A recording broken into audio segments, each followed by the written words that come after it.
Albert, it's a train and travel for the last game, game three of this Minnesota series. Where's your mentality? How do you see the team today going into this game?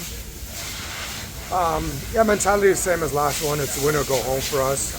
So yeah, from now on it's all about winning, and there's some things that we can learn from game one that we played at their place. There's definitely things that we did well in the second game, and we kind of want to put the two together and have a complete performance there. What do you feel like you got to keep from that fluidity that you guys had in the final third, the amount of numbers in the box, to get a good result there in Minnesota?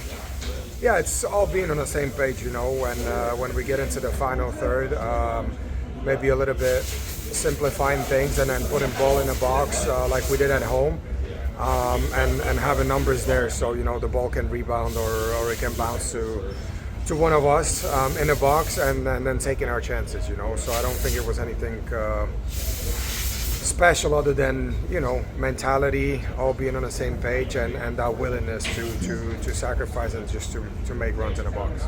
Your coach is on record talking about transition, a lot of goals in this soccer itself, but how important is transition play, defending, and then turning that into a offensive opportunity? Yeah, we wanna go forward as soon as we win the ball and look for the first pass, the killer pass. It's not always on, and then it becomes a decision of the guy on the ball. Do we keep the ball or do we try and risk the pass? And I think especially in the second game we had that balance for the majority of the game, right?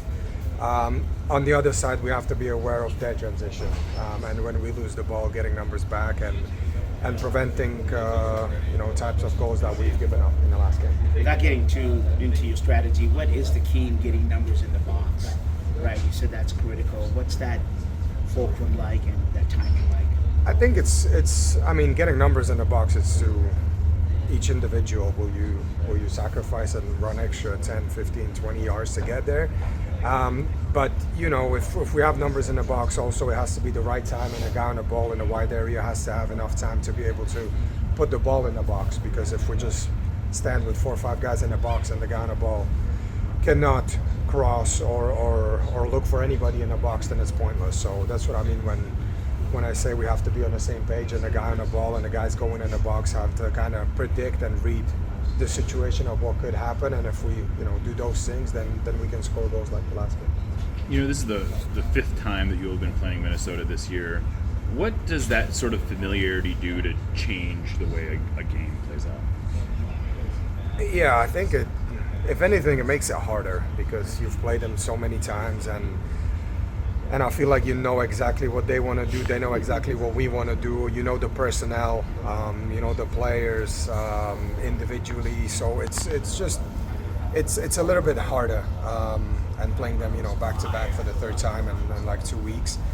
It might be a game about one chance, and we got to be ready. We got to be prepared in front of the goal when the chance comes. Like the first game we played there.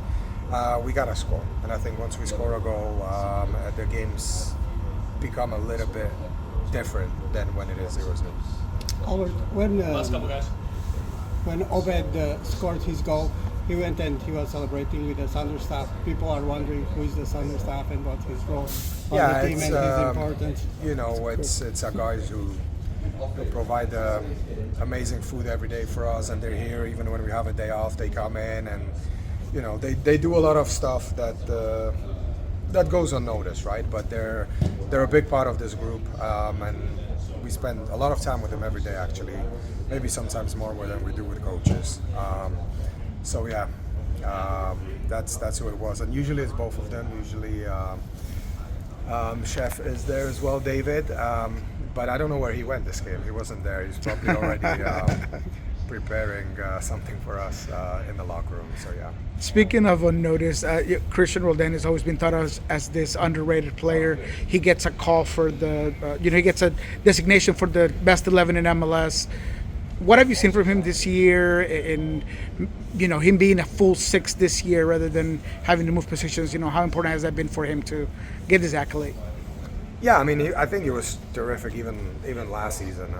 But we know how this works, and for these accolades, for you to be in there, we won the Leagues Cup, and I think that was a big part of it. And we played multiple competitions this year. I think we played 4 different ones, and he hasn't missed a game. He's been there every game, and he grinds and does a lot of the dirty work on the field. And yeah, I'm glad that finally, he got acknowledged for it. Albert, Christian, One more for Albert, guys. sorry, related to one of your teammates, what is your favorite thing about playing with Obed and his skill set, and what does he bring to the team? Yeah, I mean,